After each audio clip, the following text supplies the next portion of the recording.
As the title suggests, this is basically a sequel to my last video. Somebody needs to talk about Major Cloog. In this video, I'm going to go over new evidence I was able to find. These are going to be presented through screenshots.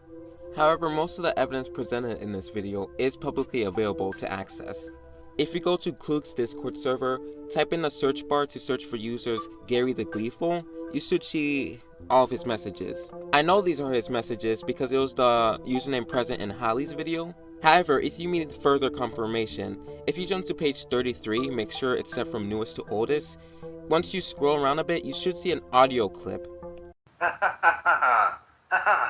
Skibbity toilet. Skibbity skibbity skip skip skip skibbity skibbity skibbity skip. If you listen to the audio clip, this is clearly Cloog's voice, so yeah, this account does belong to Cloog. Now with that out of the way, I'm going to present the evidence that I personally was able to find. But if you want to see this for yourself, I'll show the page number that you have to access it and whether to set it from new to old or old to new. So yeah, let's keep on talking about Cloog. Let's go to the Hallee situation first. And I want to confirm that yes, the only reason that Cloog did break up with Hallee was because he was going to turn 18 the next month. The reason why I wanted to say this is because this implies that there was intent behind Cloog's actions. Now, Cloog claims it was all for a joke and it was just to make Luigi Cap jealous.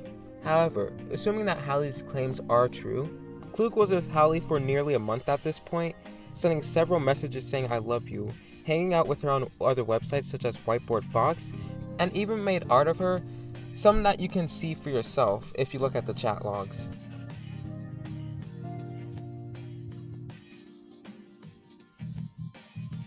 And apparently, he had a QAF Cloog role in Hallee's server. And despite saying he never liked Hallee, and people were telling Cloog to just leave Hallee's server, Cloog refused to do so. Now, I don't really get this logic because if it was just a joke, it went on for so long and it had so much effort put into it. I mean, being a part of Hallee's server, all the drawings and everything, it's a pretty elaborate joke. If this is, one. Now, as said by Hallee, Cloog frequently made lewd jokes, made lewd drawings of her, and some of the drawings that were presented are in his exact same style, and asked her to keep their relationship a secret. As I previously mentioned that, yeah, Cloog did dump Hallee because he was going to turn 18 the next month, but again, it could be just a joke, I guess. Just another one of Cloog's jokes, which are so hilarious.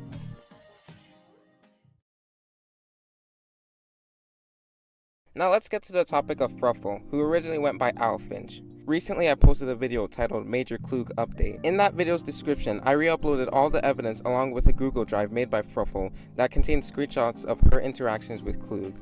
I want to visit back to this topic because there has been a few people that claim these screenshots were faked and have been taken out of context. Now regarding if these are fake, it's always a possibility, but it's also equally possible that these are true. In my opinion, I don't want to think that simply possibility should warrant a complete disregard of the evidence provided. However, I want to focus on the argument that these screenshots were taken out of context. Many of the messages that were screenshotted were in private Discord chats, so it's hard to retrieve those messages as Fruwffle's original Discord account was deleted a while back.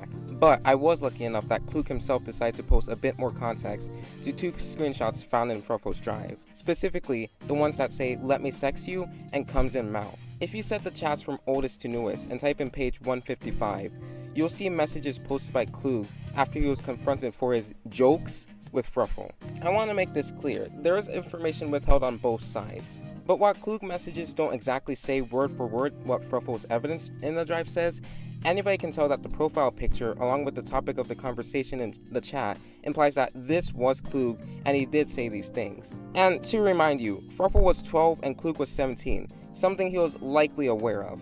I want to get to the topic of these jokes, as many people, myself included, were under the assumption that this was just Cloog's poor sense of humor. Now, looking at the dates of the evidence presented, we know that this took place of January 2020. But with the screenshots Cloog took, he only posted a short convo on the 22nd, while the screenshots that Fruwffle shared, there were messages on the 18th, the 20th, the 22nd, and the 27th. With that in mind, these jokes took place over the span of the entire month.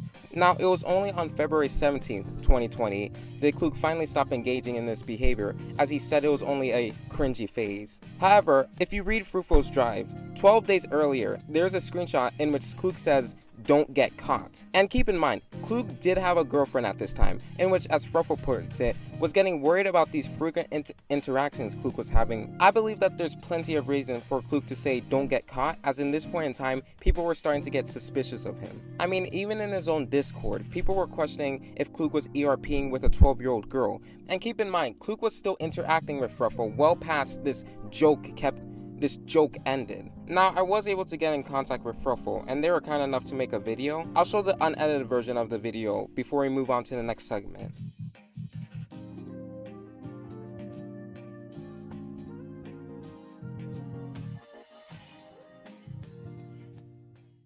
Hi, sorry if there's noise in the background. I have a bird and she likes to talk when I talk, and I can't really control that, so I'm sorry. But hi, I'm Cloog's 12-year-old victim. We met in late 2019 and we got really close, and he was grooming me in 2020. He was 17 and I was 12, and that's a 5-year gap almost, and that could be considered pedophilia, especially with the things he said to me. Common excuse I see used for him is that he was a minor too. Okay, minors can still be pedophiles. If they're under 16, they can't be a pedophile.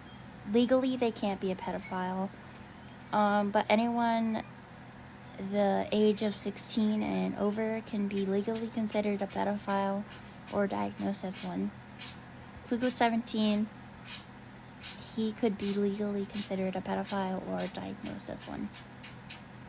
And another excuse I see used for him is that they were jokes. Even if they were jokes, that can still be grooming. He used the joking manner to normalize his topics for me. And why would you joke like that to somebody who's 5 years younger than you? I'm tired of people trying to pass what he did off as just distasteful jokes. Yeah, they're distasteful jokes, but he still groomed me. And I know, yes, not every time someone makes a joke, they're a groomer. But considering the circumstances with Cloog, yes, he's a groomer.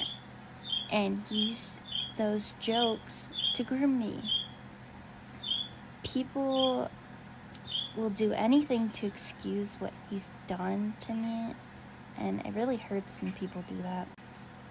Another excuse I see people use is she threatened self-harm, she was suicidal, she vented to him, etc. First of all, I don't recall me ever being like, oh, if you don't do this, I'm gonna do this to myself, because I didn't. I never threatened to do something to myself if he didn't do something.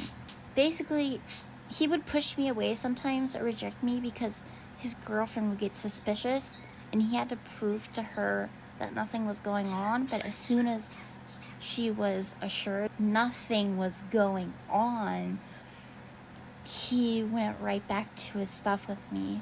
That was also how he groomed me. He would use my vulnerability when I was unstable to take advantage of me.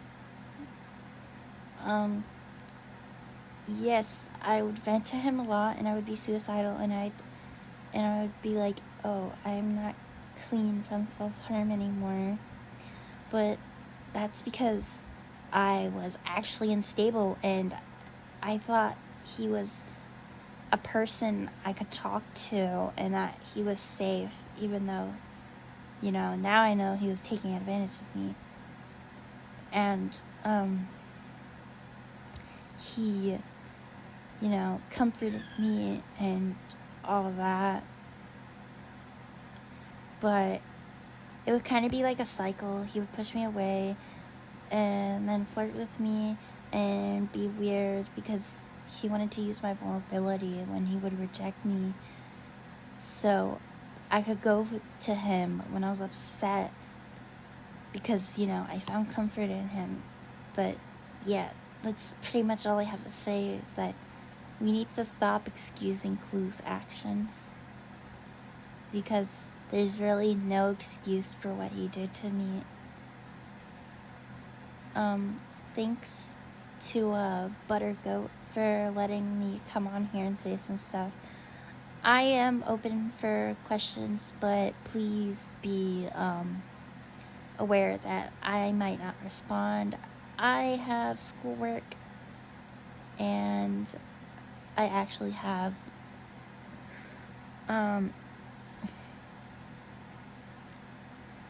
and I don't have a lot of time to like sit down and have a conversation with people. So be aware that I'm not ignoring anybody. I just don't have a lot of time to respond really and answer questions. But I am open to any questions. But yeah, thanks to everyone who supported me and shared around the evidence and stuff. Bye. I'm sure many of you have seen the unlisted pencil video that Cloog has on his channel. See, the furry you see being railed from behind by a pencil, their name is Kaharii. Well, if you didn't know, Kaharii was in Cloog's server. If you see messages with the profile move, that's Kaharii. Anyways, after that video was posted, this pencil video became an inside joke on Cloog's server. And I'm using the word joke generously here because anybody could tell that Kaharii was not comfortable with this. If you looked at the messages, you can tell that even when they seemed to joke about it, Kaharii got visibly annoyed. Now in one conversation, Kaharii was responding to another user message with an image that she made. This image in question was her OC saying please do. Cloog, who saw this message, decided to edit and repost Kaharii's image, this time his little pencil OC asking Kaharii if he can rape her. I do think I don't have to go too in depth about this image, not to mention that in this point in time, the pencil video was nearly 3 months ago. I want to move a bit further into this topic of Kaharii and addition Lertas. Now, as I mentioned in my previous video, Lertas was tricked into giving Cloog his account. But according to a chat I had with Lertas, the reason why Cloog wanted to get into Lertas' account was because he was suspicious that Lertas and Kaharii were together. Anyways, after Lertas and Kaharii's private chats were leaked by Cloog, Cloog decided to hold a competition in the server for who could draw the best Lertas x Kaharii art, so it would be a feature in a video called Kaharii Why. And to add on, Cloog even made a change.org that asked Lertas to get off the internet. And even now it still continues to this day, because in the very last video that Cloog made, you can see a cameo of Lertas where Cloog labeled Lertas as a rapist on the milk carton.